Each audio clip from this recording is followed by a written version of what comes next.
Teman-teman, saya di sini sebenarnya mau berbagi cerita saya, kehidupan saya. Mungkin masing-masing kita punya ceritanya masing-masing.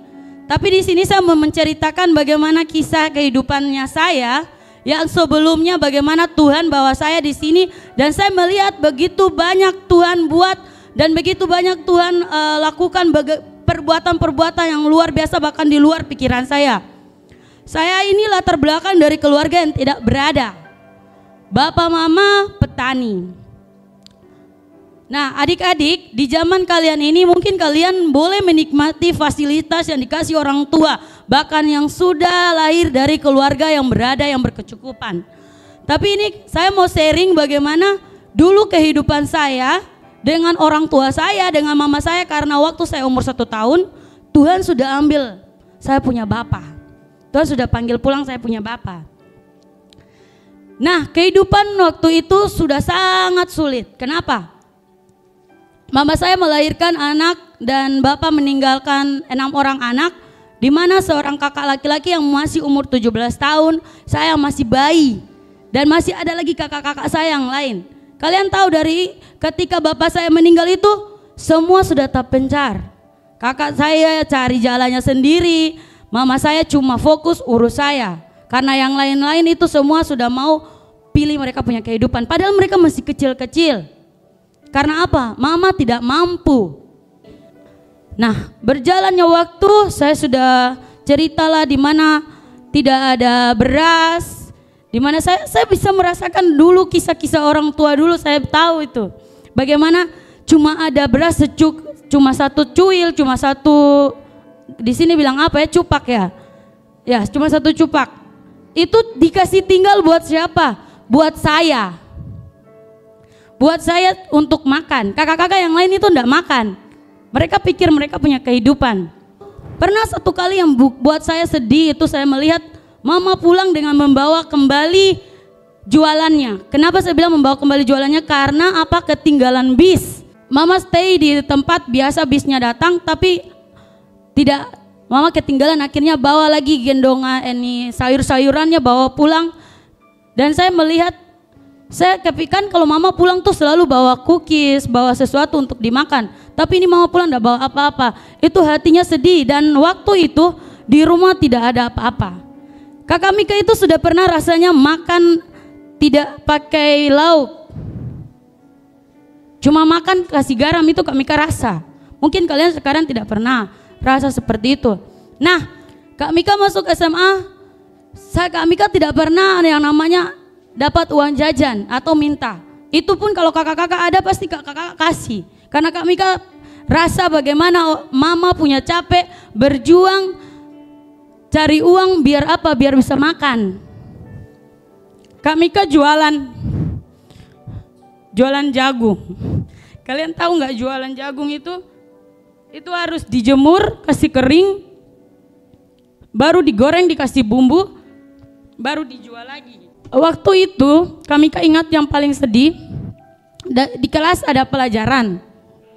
Karena anak-anak teman-teman sekolah kelas sebelah mereka sudah tahu kalau Kak Mika jualan, dan di sekolah itu dilarang untuk anak-anak jualan.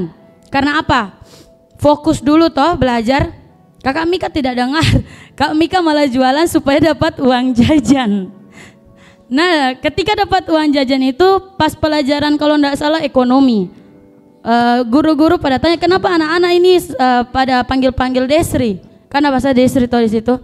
Mereka teman-teman sudah pada cibir bilang itu Desri lagi jualan jagung.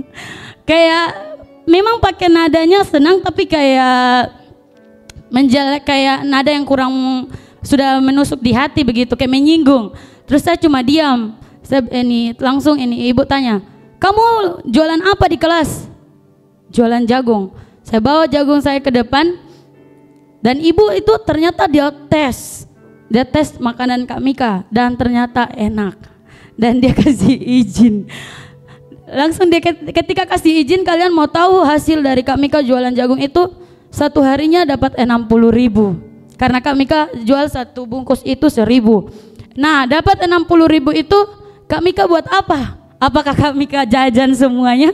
Tidak. Kak Mika kasih semua ke Kak Mika punya mama. Terus mama buat apa? Pakai untuk beli beras. Nah, ketika sudah mulai anak-anak sekolah tahu Kak Mika punya makanan enak, mama itu bangun jam 4 subuh mulai bantu Kak Mika bungkus. Itu Kak Mika ndak malu kok jualan waktu SMA. Jualan-jualan Kak Mika dapat modal dari situ. Kak Mika jual apa? Kak Mika beli apa? Itu uang. Beli babi untuk dipelihara. Terus Kak Mika kasih besar babinya. Ndak lama kemudian Kak Mika butuh untuk sekolah karena mama dengan Kak Mika sepakat untuk jual babinya. Akhirnya dijual, belilah Kak Mika HP Android dan puji Tuhan Kak Mika pakai untuk sekolah. Dan ketika Kak Mika sudah mulai tamat, sudah bisa punya uang sisipan sendiri, berjuang sendiri, dan ketika Kak Mika sudah sampai di sini, kalian mau tahu ketika Kak Mika punya mama, tanpa Kak Mika punya mama minta, kalau sudah waktunya Kak Mika terima, Kak Mika kirim semua. Hampir-hampir Kak Mika cuma sisipkan untuk uang apa? Uang cuma untuk keperluan sehari-hari saja. Pakaian yang sering kalian lihat Kak Mika pakai itu hampir semua dikasih sama orang. Kak Mika mau cerita ke kalian ini aja. Hampir semua pakaian di badan Kak Mika ini dikasih. Kak Mika enggak pakai untuk hambur-hamburkan ini uang. Kak Mika kasih karena Kak Mika rasa orang tua punya capek. Jujur, Kak Mika punya kakak-kakak itu kalau Kakak Mika bicara di grup semua dengar sama Kak Mika. Kenapa? Mereka merasa bersalah karena yang kasih makan mama itu siapa? Kakak Mika. Kemarin waktu mama sakit, semua tidak bisa berkata-kata kalau Kak Mika yang bilang. Kalau Kakak Mika bilang, iya kasih donorkan darah, tidak ada yang sekata-kata pun mau lawan Kak Mika. Karena apa? Mereka merasa bahwa mereka selama ini tidak sepenuhnya untuk mama. Kalian pernah rasa pikul air? Pernah rasa di kampung pikul air dari jauh? Pernah? Banyak sekali yang harus kalian lihat. Kehidupan di kampung itu. Kak Mika jujur ya, baru pernah beli barang mahal. Sepatu.